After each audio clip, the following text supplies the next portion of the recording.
యేసుక్రీస్తు నామములో మీ అందరికీ శుభములు తెలియజేస్తూ ఉన్నాను. ఈరోజు మనం ధ్యానం చేసుకోబోతున్నటువంటి వాక్యం మౌనంగా ఉండి ప్రార్థనలో ఉండటం చాలా గొప్ప శక్తి కలిగినటువంటిది. మౌన ప్రార్థనలో ఉన్న గొప్ప శక్తి ఈరోజు మనం చూడగలుగుతున్నాం. చాలామంది ప్రార్థన చేసినప్పుడు పైకి చేస్తేనే ప్రార్థన, మౌనంగా ఉంటే ప్రార్థన కాదా అని చాలామంది ప్రశ్నిస్తూ ఉంటుంటారు.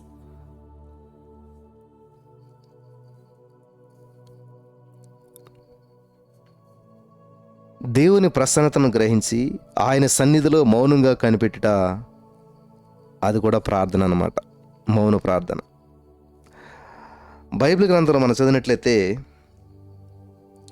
ఊరకుండుట దేవుని బలాతిశయమును మనకు తెలియజేయును. కీర్తన 46:10 మనం చూసినట్లయితే ఊరకుండిడి, నేనే దేవుడునని తెలుసుకునుడి, అన్యజనుల్లో నేను మహోన్నతుడి నగుదును, భూమి మీద నేను మహోన్నతుడి నగుదునని ప్రభు సెలవిస్తూ ఉన్నాడు. కీర్తన 46:10.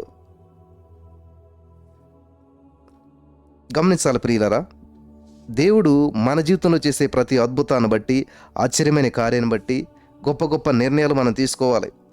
మౌనంగా ఉండి ప్రార్థించినప్పుడు వచ్చేటువంటి ఫలితాలు చాలా అద్భుతమైనటువంటివిగా ఉన్నాయి. అంటే అన్ని వేళలా మౌనంగానే ఉండాలా? కాదు. అన్ని సందర్భాల్లోనూ ఇలా ఉండాలని కాదు ఇక్కడ అర్థం. మనం అన్ని విధాలుగా అర్థం చేసుకోవాలి. మౌనంగానే ఉండే ప్రార్థన చేయాలా, గట్టిగానే ప్రార్థన చేయాలా, అన్నట్లకి అన్నీ ఉన్నాయి. కాబట్టి ఇక్కడ దేవుడు సెలవిస్తున్నటువంటి మాటను మనం గమనించినట్లయితే ప్రియులారా, ఊరకుండుడి,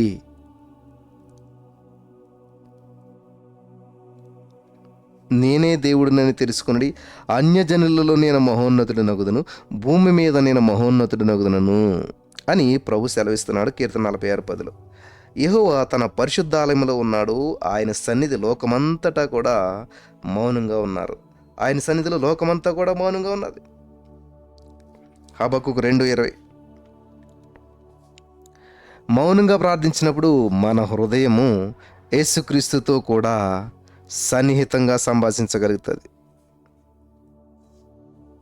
హల్లెలూయా.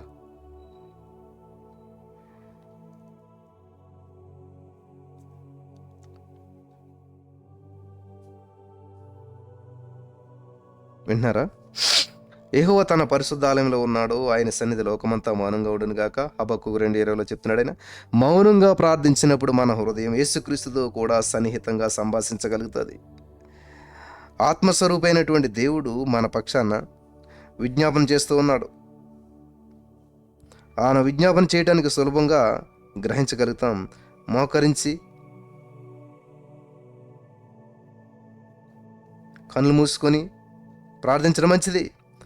అయితే ఆ సమయంలో అనుకోని సంఘటన ఎదురైతే, నువ్వు ప్రార్థించాలని ఆశతో ఉన్నావు కానీ ఏదో ప్రతికూల పరిస్థితి ఎదురైతే ఏం చేయాలి? దినమంతా మోకాళ్ళ మీదనే ప్రార్థించలేను. మౌనంగా ఉండటానికి సమయం కలదని చెప్పి జ్ఞాని రాస్తూ ఉన్నాడు ప్రసంగి 3:7.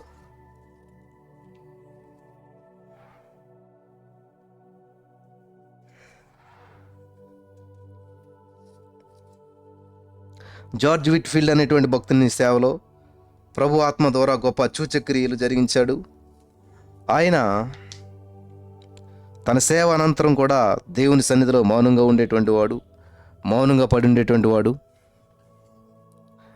తన అనుభవాన్ని ఇలాగా తెలియజేస్తాడు. ఆయన ఏమంటున్నాడంటే, కృతజ్ఞతతో నా కన్నీరు ఏరులై పారెను, అపరిమితమైనటువంటి దేవుని శక్తి, లెక్కించలేనటువంటి ఉపకారములు, గ్రహింపశక్యము కానటువంటి కృపలను తలంచుచు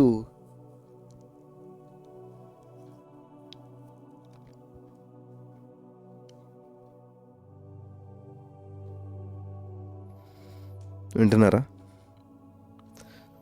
అవన్నీ కూడా తలంచుచు ఆయన సన్నిధిని మౌనంగా పడి ఉంటిని అంటూ ఉన్నాడు ఇక్కడ. నేను ఏమీయు మాటలాడక మౌనినైతిని. కీర్తన 39:2-3 నేను ఏమీ మాట్లాడక మౌనునైతిని.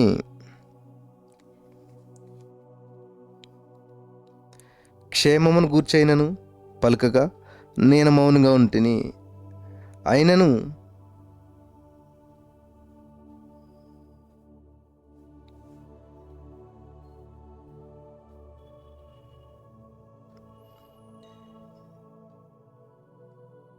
ఏ సపోర్ట్ని మనం ఆశించకుండా దేవుని అనుభవంలోనికి మనం ముందుకెళ్ళాలి.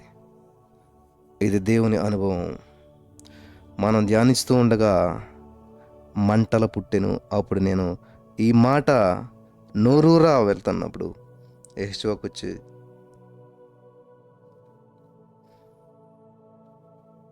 కాబట్టి ఈరోజున నీ జీవితం మౌనంగా ఉందా? బంధకాల్లో ఉన్నారా? అంధకారంలో ఉన్నారా? అంధకార శక్తిలో ఉన్నారా? యేసే నేను విడిపించడానికి ప్రణాళికను సిద్ధం చేశాడు. హల్లెలూయా. కాబట్టి కనిపెట్టు. మౌన ప్రార్థన చాలా ప్రాముఖ్యమైనటువంటిది. ఈ రోజున ఈ మాటలు వింటున్న మీలో చాలామందికి అనుకూలత లేక బాధపడుతున్నారు. Thank you Jesus.